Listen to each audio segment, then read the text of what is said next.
Vous passerez obligatoirement par lui, il faut le savoir, voilà. Alors déjà, on va voir avec vous l'importance justement de bien préparer, c'est ce que disait Philippe Mangin, de bien préparer son projet et d'appréhender justement tous les aspects d'un projet qui est souvent très onéreux. Évidemment, la partie accompagnement, quel qu'il soit des régions, est importante, mais pas que. François Istas. Merci. Donc, exercice périlleux d'intervenir derrière trois brillants orateurs. Je vais vous parler de la filière Vision Crédit Agricole du Nord-Est.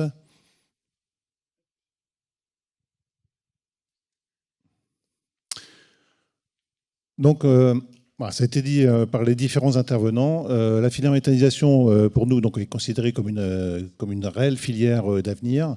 C'est un des bons relais de croissance pour l'agriculture de demain. Il y en a d'autres, mais celui en est un extrêmement important pour trois raisons qui ont été évoquées. Donc, bien évidemment, c'est la seule production qui permet de sécuriser une partie des revenus avec une visibilité sur 15 ou 20 ans.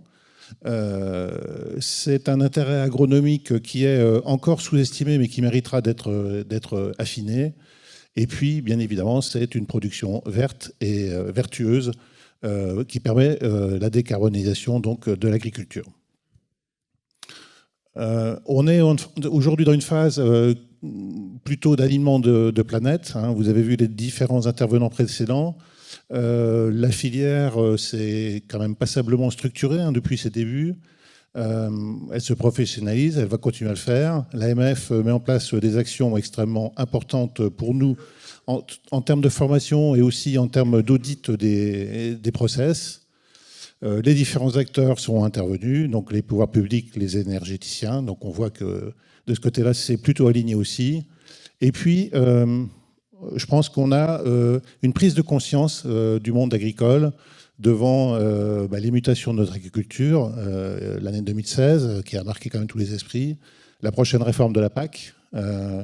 Et voilà, donc il y a des recherches de relais de croissance dans les exploitations agricoles qui sont apparues depuis 2 ans maintenant. Ceci étant, la méthanisation, ça reste un projet onéreux, c'est des projets de type industriel, ça coûte assez cher. On a évoqué des chiffres tout à l'heure. Les projets de méthanisation aujourd'hui sont souvent situés entre 2 millions et 6 millions d'euros. La plupart des projets sont dans cet ordre d'idée de prix. On en a des plus petits et puis on en a des plus gros aussi. On arrive dans les projets agricoles jusqu'à 15 millions d'euros aujourd'hui, un projet collectif.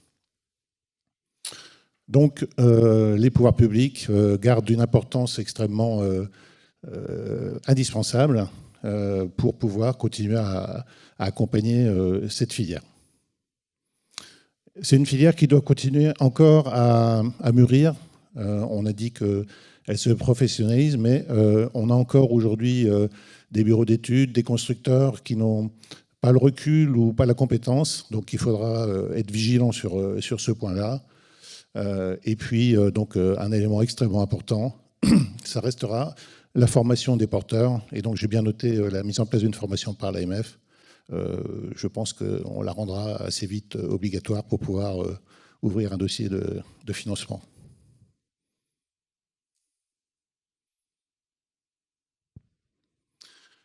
Donc, les ambitions du Crédit Agricole. On est un acteur engagé depuis les tout premiers projets, ça a été dit tout à l'heure. On a accompagné les premiers projets nationaux en 2004. Alors, en 2004, pour mémoire, il n'y avait aucun tarif réglementé. Le premier tarif réglementé en termes de méthanisation date de 2006. On est aujourd'hui clairement le leader sur notre territoire. On a 84% des unités qui ont été financées par le Crédit Agricole du Nord-Est. Et c'est une priorité pour nous. On a mis notre priorité sur les projets de type agricole, clairement. Ce qu'on entend par un projet agricole, c'est un projet qui est porté par des agriculteurs qui traitent avant tout des produits issus de l'agriculture. Voilà, ça c'est notre priorité en tant que Crédit Agricole du Nord-Est.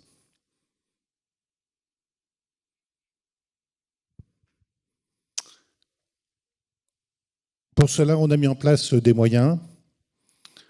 On est aujourd'hui trois 3 experts confirmés, donc avec Agathe Leclerc et Claire Béchet qui sont dans la salle.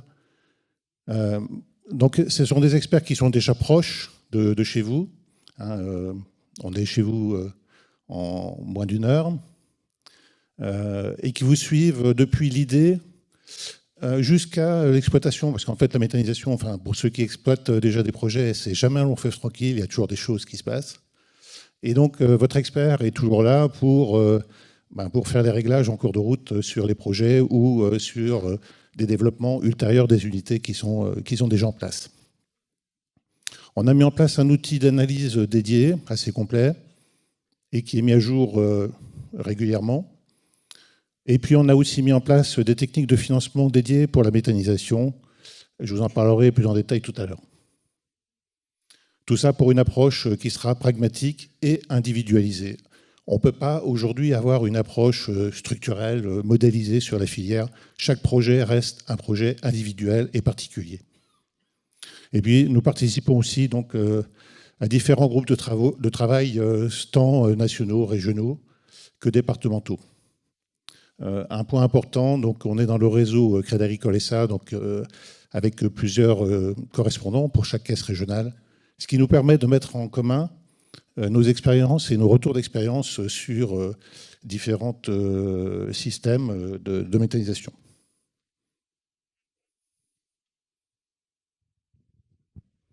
Alors, la diapositive a dû être un petit peu écrasée en haut. C'est un état des lieux de la méthanisation sur le nord-est à la date d'aujourd'hui. Je suis désolé pour le petit loupé sur le graphique qui a dû s'écraser. On a aujourd'hui donc 19 unités d'installation en fonctionnement.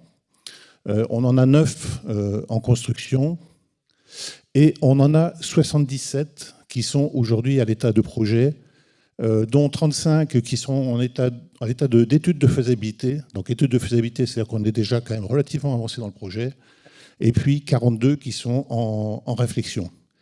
Donc vous voyez, une petite vingtaine qui fonctionnent et 77 qui sont en projet. Voilà, ça donne l'idée quand même de l'évolution depuis mi-2017. Hein, c'est assez marqué et flagrant. Mi-2017, ça a été la bascule. On voit dans les grandes masses que maintenant, on était plutôt... les Ardennes avaient pris un peu d'avance historiquement, et aujourd'hui, on voit que c'est réparti à peu près de façon équitable dans chaque département. Ce qu'il faut dire aussi, c'est que maintenant, on est sur des projets qui sont à peu près à 50% en injection.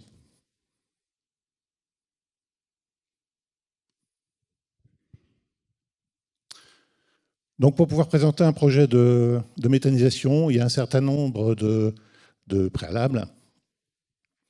Bon, on est tous d'accord, vous le savez tous, la méthanisation, ce n'est pas une ENR comme les autres. C'est plutôt un projet hors sol très pointu. Et les résultats économiques seront directement liés à la performance technique du process, donc il ne faut pas se tromper sur le process, mais aussi à la performance et aux capacités du porteur. Donc ça, ce sont 2 points extrêmement importants. Il faut donc bien préparer son projet, s'entourer de conseils reconnus, donc tant sous aspect technique, économique que juridique. On aime autant les procédés qui ont fait leurs preuves. Les procédés innovants sont quand même plus régulièrement source de problèmes. Et puis, il faut une phase d'analyse des contrats qui doit être assez précise. Et puis, bien évidemment, il faut analyser le risque industriel et se garantir et s'assurer. Ce qui n'est pas toujours, on va dire, une approche qui est naturelle chez certains porteurs.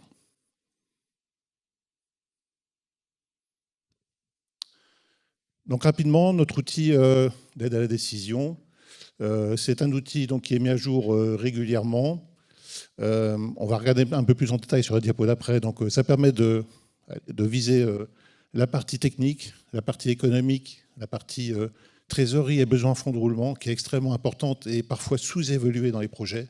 Ça peut faire tomber un projet, une mauvaise approche de la trésorerie, ça peut faire tomber un projet avant de démarrer. Et puis une cartographie un peu globale du risque sur l'ensemble du projet. Et ça se traduit par un rapport de 35 pages qu'on est en mesure de vous remettre. Voilà. L'idée, c'est de travailler en concertation donc, avec les porteurs.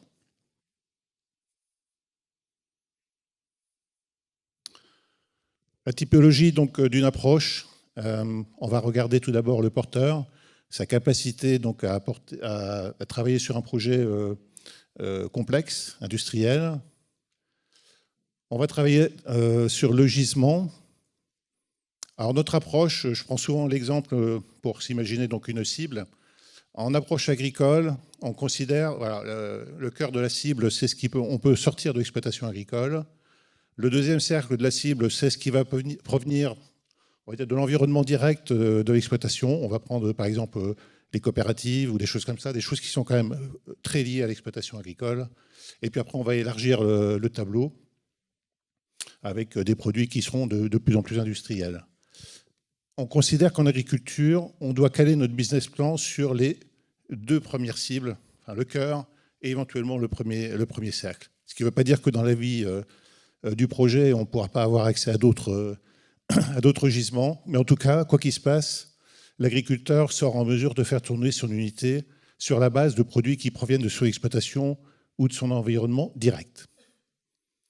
Tout ce qui est ce process, on ne va pas y revenir, ça a été évoqué. C'est un point extrêmement important, il ne faut pas se tromper sur le process.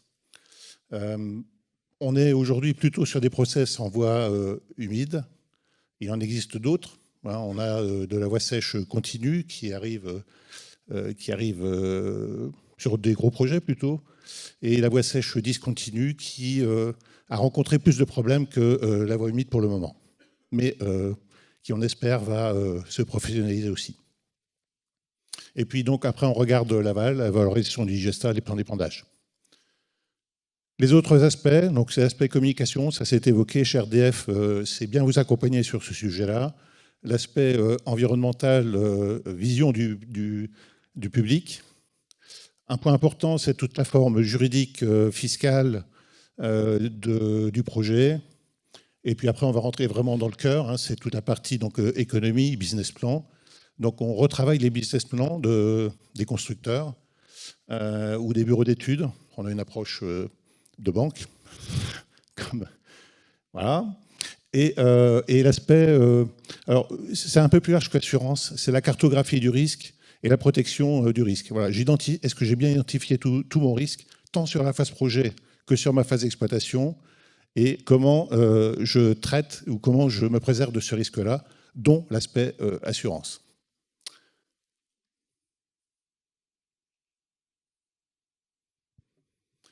On a mis en place une technique de financement dédiée pour la méthanisation. Alors le graphique a un petit peu bougé aussi. Donc c'est un prêt en fait que l'on fait. Alors là, on vous a mis un exemple sur 12 ans. Donc sur 12 ans, c'est la durée de financement qu'on fera sur un projet de type injection. Sont inclus dans ce prêt-là plusieurs techniques. Donc ce que l'on voit sur la droite.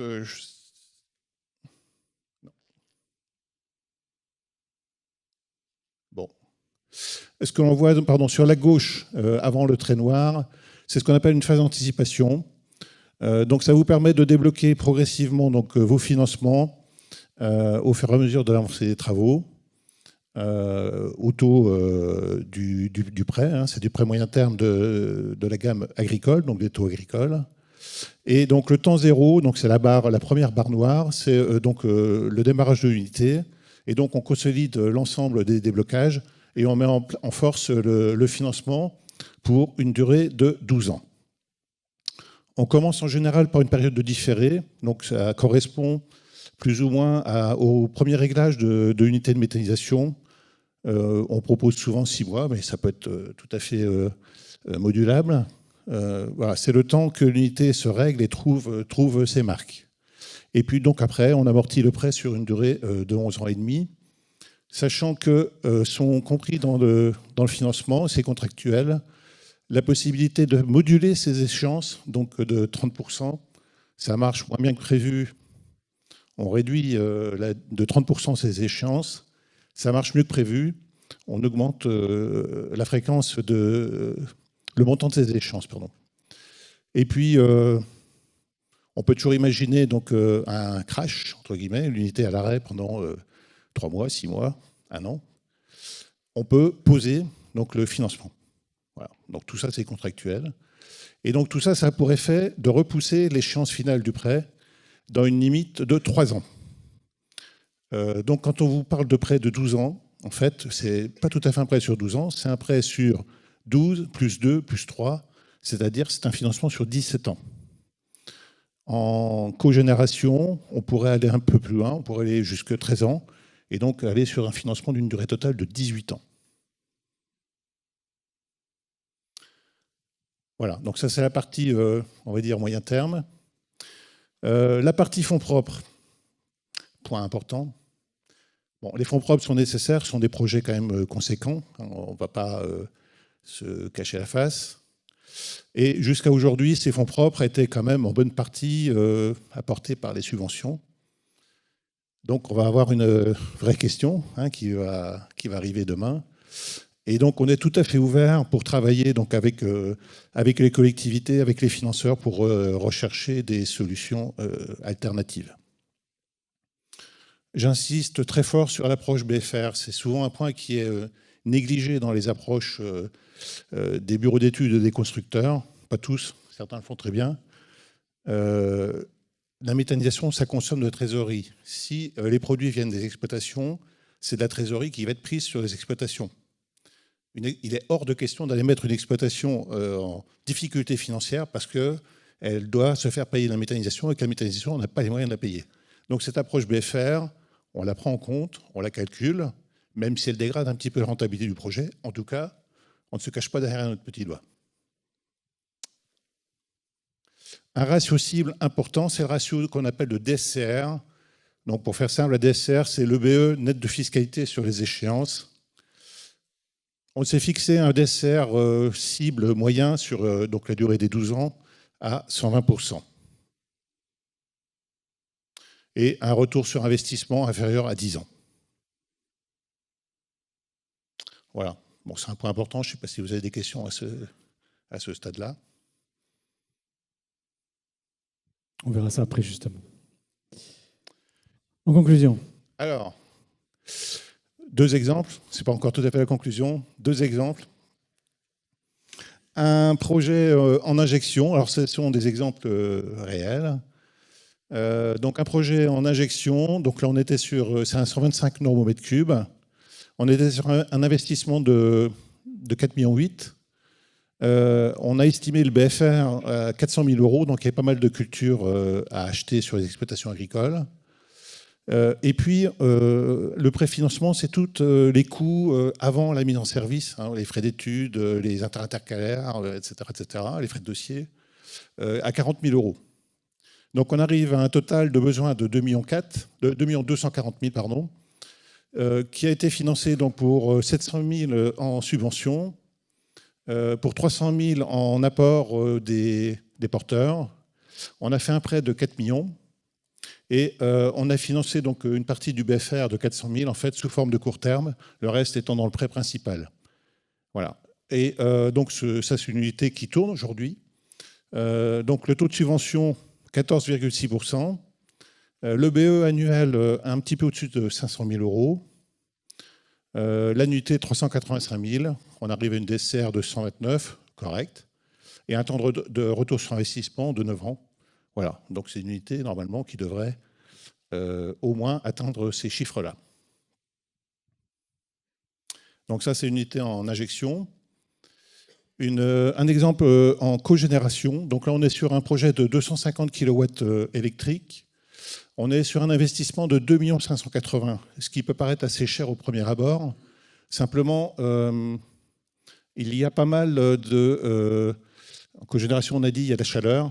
Et donc, il y a des investissements liés à la valorisation de la chaleur qui ont augmenté le prix de l'installation. Le BFR, donc un peu plus faible, il y a pas mal d'effluents.